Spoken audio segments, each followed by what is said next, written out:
बड़े यू की मात्रा वाले शब्द। हेलो पेरेंट्स, कैसे हैं आप सब? आई होप आप लोग ठीक होंगे। तो चलिए स्टार्ट करते हैं आज का हमारा टॉपिक। तो आज का हमारा टॉपिक है बड़े यू की मात्रा वाले शब्द। ठीक है, हम लोगों ने देखा था छोटे यू की मात्रा वाले शब्द तक हम लोगों ने पढ़ लिया था एंड समझ लिया था। आज का टॉपिक है बड़े यू की मात्रा वाले शब्द। ठीक है, तो बड़े यू की मात्रा बनती कैसे है, इस टाइप से बड़े यू की मात्रा बनती है। पहले आप बच्चों को ये क्लियर करवा दीजिए कि इस टाइप से आपकी बड़े यू की मात्रा बनती है। ठीक है, फिर उसके बाद बच्चों को शब्द जो अक्षर होते हैं उसमें मात्रा लगा के बताइए कि उसमें मात्रा कैसे लगेगी, जिस अकॉर्डिंग आपका शब्द होगा। ठीक है, तो जैसे देखिए यहाँ पे कुछ शब्द हैं बड़े ऊ की मात्रा वाले शब्द हैं। जैसे देखिए ये धूल है, ये मूल है, भूल है, झूम है, आलू है।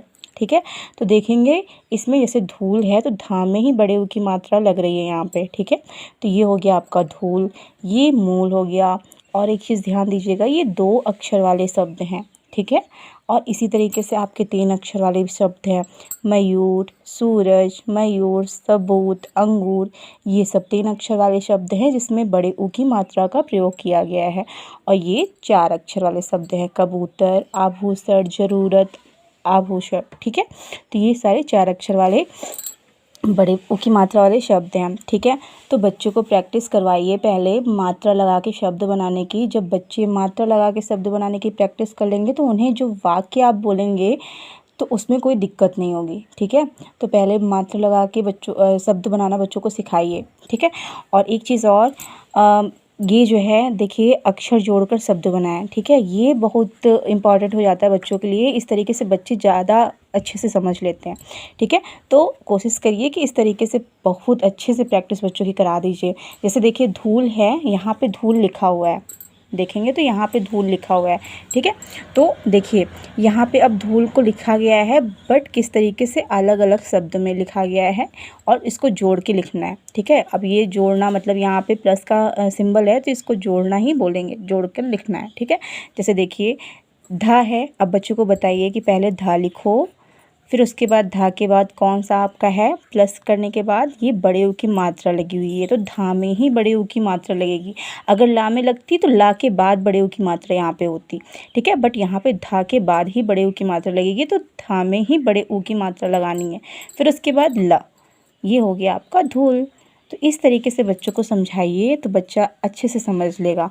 ठीक है, और ये देखिए फिर मयूर है। अब बच्चे से बोलिए कि पहले वो माँ लिखे, फिर वो या लिखे, फिर उसके बाद क्या लगा हुआ है, बड़े ऊ की मात्रा लगी हुई है तो फिर बड़े ऊ की मात्रा या में लगाए और फिर र लिखे। ठीक है, इस तरीके से बच्चों को आप समझाएंगी तो आई होप बच्चों को अच्छे से समझ में आएगा, क्योंकि जितने इजी वे में आप बच्चों को समझाएंगे बच्चा आसानी से वो चीज़ें समझ लेगा। ठीक, और फिर उसके बाद इस तरीके की बुक आती है, आप बच्चों को बुक की प्रैक्टिस करवा दीजिए। ठीक है, तो बच्चों की बुक की प्रैक्टिस भी होती रहेगी, कॉपी में भी प्रैक्टिस करवाएंगी तो उनकी जो है स्पीड अच्छी हो जाएगी और वो समझने लगेंगे अच्छे से। ठीक है, ये जैसे देखिए रुई लिखा हुआ है, रुई रुई, तो इसमें बॉक्स भी बने हुए हैं, बॉक्सेस में उनको लिखना है बच्चों को। ठीक है, तो ये देखिए ट्रेसिंग लाइन करके यहाँ पे दिया गया है, जैसे रुई है इसमें सिर्फ बच्चों को पेंसिल ही चढ़ानी है। ठीक, तो इससे बच्चे की प्रैक्टिस हो जाएगी। ठीक, रुई, इसी तरीके से बड़े ऊ की मात्रा लगा के जितने भी वर्ड्स लिखे हुए हैं सबकी प्रैक्टिस आप करा दीजिए। आज के लिए इतना ही। अगर आप लोग को ये वीडियो पसंद आई हो तो प्लीज़ प्लीज़ प्लीज़ मेरे चैनल को लाइक करिए, शेयर करिए, सब्सक्राइब करिए और बेल आइकन को प्रेस करना बिल्कुल भी मत भूलिए, जिससे मेरी वीडियोज़ की नोटिफिकेशन आपको मिलती रहे। Thank you.